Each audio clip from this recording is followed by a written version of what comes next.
Que les bénédictions soient. Je salue la lumière qui est en vous. Que les bénédictions soient. Aujourd'hui, nous allons étudier un verset vedique et je vais essayer de vous expliquer en fait le but de la spiritualité à partir de ce verset. Je vais vous donner un enseignement. En fait, à partir de ce verset, je vais vous donner un enseignement. Ici, il est dit mais que Yo Mam Pasyati Sarvatra Sarvam Ka Mai Pasyati Tasyaham Na Pranasyami Sakame Na Pranasyati. C'est-à-dire, qui me voit partout et voit tout en moi n'est jamais séparé de moi. Comme jamais non plus, je ne me sépare de lui. Je relis. Qui me voit partout et voit tout en moi n'est jamais séparé en moi. N'est jamais séparé de moi.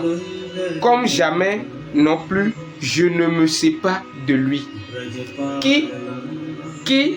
Le verset dit, qui me voit partout et voit tout en moi n'est jamais séparé de moi, comme jamais non plus je ne me sépare de lui. Je vais nous donner un enseignement. Depuis un moment, les êtres humains commettent l'erreur de chercher Dieu, la personne suprême, à l'extérieur. Vous allez voir que les chrétiens, ils se disent les dimanches et les samedis, il faut aller à l'église pour aller chercher Dieu, pour aller le rencontrer. Vous voyez un peu. Les musulmans vous diront qu'il faut aller aux mosquées pour aller rencontrer Allah. Et ainsi de suite, ainsi de suite. Et les êtres humains même ont conçu une perception en fait dogmatique de Dieu. Ils se disent que mais en dehors de notre nuage là, Dieu est quelque part dans le ciel et il descendra sur terre un jour pour nous sauver. Bon, cette conception dogmatique d'une part aussi raisonnable, parce que lorsque je vais vous expliquer un peu le verset, parce que qui me voit partout et me voit en tout n'est jamais séparé de moi, et je ne me suis jamais non plus séparé de lui. Ce qui voudra dire que vous qui êtes là, qui me suivez, Dieu est en vous. Le soleil qui est là, Dieu est en soleil. La lune, Dieu est en soleil, dans la lune. Dieu est dans votre table à manger. Dieu est dans votre femme. Dieu est en votre enfant. Dieu est en votre oncle, votre père, votre mère. En vous-même. Tout ce que vous touchez, vous voyez dans la vie, Dieu est en toutes choses. C'est ce que nous appelons le tout. Dieu est le tout, ou bien nous sommes le tout dans le tout. Parce que le tout est le langage expressif du divin pouvoir. En fait, c'est-à-dire, le divin s'exprime à travers tout. Puisqu'il est le non manifesté, il est encore le manifesté. Et c'est quand son énergie se déploie dans tout l'univers que nous parlons de la manifestation de Dieu. C'est-à-dire qu'on parle de Dieu est dans telle planète, Dieu est dans la planète Mars, planète Mercure, etc. Et les gens ont compris justement que Dieu est en tout. Puisqu'il est le principe immanent et imminent. Donc il est en tout et il traverse tout. Puisqu'il est immatériel. Ce qui est immatériel ne peut être conditionné, n'a pas de limite. Puisque ce qui est immatériel est éternel. Donc, celui qui voit Dieu en moi, par exemple, effectivement, Dieu qui est en moi va se révéler à lui. Ce qui fait que, en fait, lorsque vous n'avez pas l'humilité, la pureté du cœur, vous ne pouvez pas respecter ce que c'est que le divin en votre semblable. Parce que celui qui a une perception unifiante de la vie, ils voient Dieu en chaque être. Même les démons sont des dieux en évolution. Vous comprenez un peu? Donc tout ce qui existe dans l'univers matériel n'est que l'expression de Dieu. Donc ça dit que Dieu est en tout. Et tout concourt au bien-être de ceux qui aiment Dieu. Dit une phrase. Si tout ce qui se passe dans la vie, tout ce qui nous arrive, concourt au bien-être de ceux qui aiment Dieu, cela voudra dire que Dieu est en tout. L'abeille qui est là, prenez l'abeille, comment l'abeille s'échine pour produire, pour donner du miel.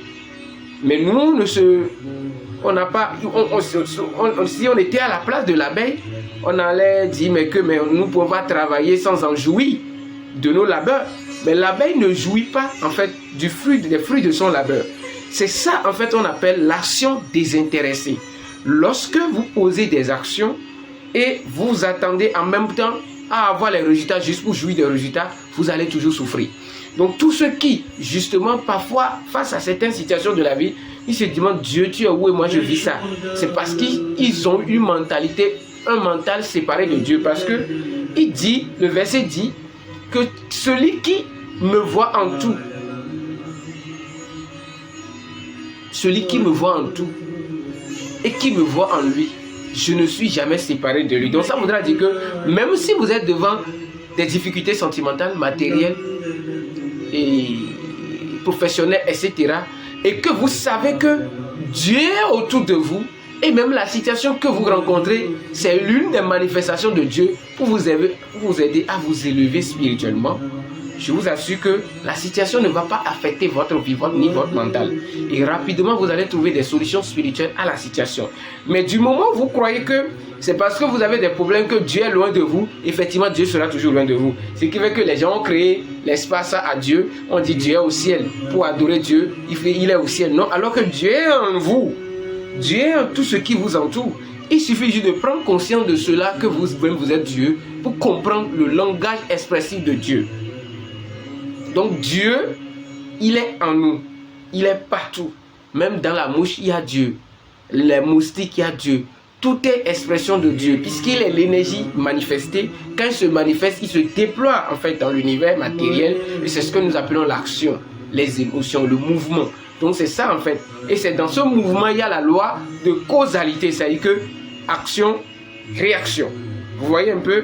Et donc, quand vous prenez conscience, en fait, vous prenez conscience de la notion unifiante de Dieu, c'est que vous réalisez Dieu, vous trouvez Dieu en vous, et toutes les situations qui vous arrivent, vous comprenez que ce sont des situations en fait qui concourent pour votre bien-être. J'espère que vous m'avez compris. Donc ceux qui cherchent Dieu en dehors d'eux-mêmes, vous ne le trouverez pas. Puisque si vous cherchez Dieu dans les cieux, regardez la distance qui nous sépare du soleil et la terre. Vous cherchez Dieu dans le soleil. Dieu est dans le soleil, mais trouvez Dieu en vous. Et tout ce qui est palpite, tout ce dans quoi la vie palpite dans l'univers aussi, vont travailler pour votre évolution, votre bien-être matériel, spirituel. C'est ce que j'ai à partager avec vous. Donc, ne spéculons pas sur la notion de Dieu. Dieu est et il existe. Vous voyez, toute de cette existence matérielle et de cette beauté est même l'expression de Dieu. Et c'est ce qui existe dans le matériel même atteste l'existence d'une force suprême qui justement échappe à la raison humaine. Vous ne pouvez pas trouver Dieu par la raison. Donc ceux qui font des discours dilatoires sur des religions, que Dieu c'est chez moi, Dieu c'est chez moi, c'est des gens qui n'ont pas connu ce que c'est que Dieu. Ils n'ont pas compris le langage de Dieu. Ils ne savent pas qu'eux-mêmes sont Dieu et ils ne peuvent pas comprendre Dieu tant qu'ils sont dans des spéculations mentales. Paix à tous et à